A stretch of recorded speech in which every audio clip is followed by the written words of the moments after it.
Hello everyone. ఇప్పుడు మనం బీఎస్సీలో ఉన్న గేమ్ డిజైన్ అండ్ డెవలప్మెంట్ అనే ఒక కోర్స్ గురించి తెలుసుకుందాం. ఒక గేమ్ని ఎలా క్రియేట్ చేయాలి, దానికి ప్రోగ్రామింగ్ అనేది ఎలా చేయాలి, ఆ గేమ్ని ఎలా ఆపరేట్ చేయాలి, అంతేకాకుండా ఆ గేమింగ్కి ఎలాంటి సౌండ్ ఎఫెక్ట్స్ అనేటివి యాడ్ చేయాలి అని డీటెయిల్గా నేర్చుకునేదే ఈ BSc game design and development course. ఈ గేమ్స్ అంటే చిన్నపిల్లల నుంచి పెద్దవాళ్ళ వరకు అందరూ చాలా ఇంట్రెస్ట్ చూపిస్తారు. సో ఈ గేమింగ్ ఇండస్ట్రీ ఇప్పుడే కాదు, ఫ్యూచర్లో కూడా మంచి పొజిషన్లో ఉంటుంది.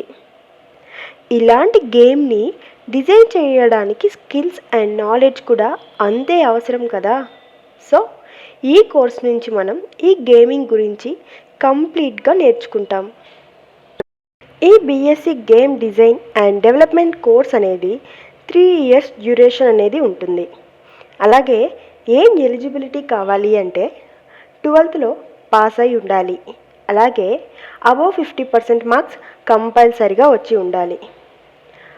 అలాగే కొన్ని కాలేజెస్లో చూసామంటే 12th జస్ట్ పాస్ అయినా సరే అడ్మిషన్ అనేది దొరుకుతుంది. ఇంకా సబ్జెక్ట్స్ గురించి చెప్పాలంటే కొన్ని కాలేజెస్కి మ్యాథ్స్ సబ్జెక్ట్ మ్యాండటరీగా ఉండాలి. మరికొన్ని కాలేజెస్కి మీకు ఇంట్రెస్ట్ ఉంటే ఏ సబ్జెక్ట్స్తో పని లేకున్నా మీకు సీట్ అనేది దొరుకుతుంది.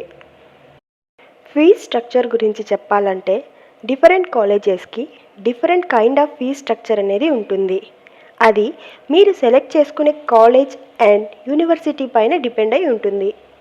యావరేజ్గా చెప్పాలంటే పర్ ఇయర్కి 50,000 నుంచి 6 lakhs వరకు ఈ ఫీజు అనేది ఉంటుంది. ఇప్పటి వరకు కోర్స్ గురించి, దాని ఎలిజిబిలిటీ గురించి చూసాం కదా. ఇప్పుడు జాబ్ ఓపెనింగ్స్ గురించి తెలుసుకుందాం. ఫైనల్గా జాబ్ ఓపెనింగ్స్ గురించి చెప్పాలంటే game designer, game developer, software engineer, application developer, concept artist, game artist, multimedia programmer, multimedia specialist and VFX artist లాంటి చాలా జాబ్ ఆపర్చునిటీస్ అనేవి ఉన్నాయి.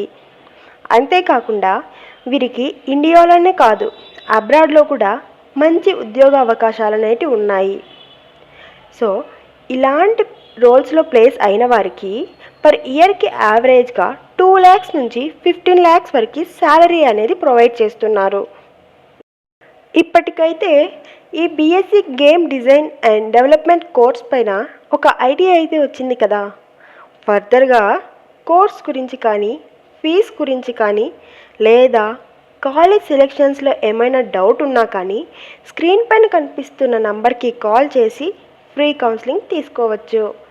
Thank you for watching.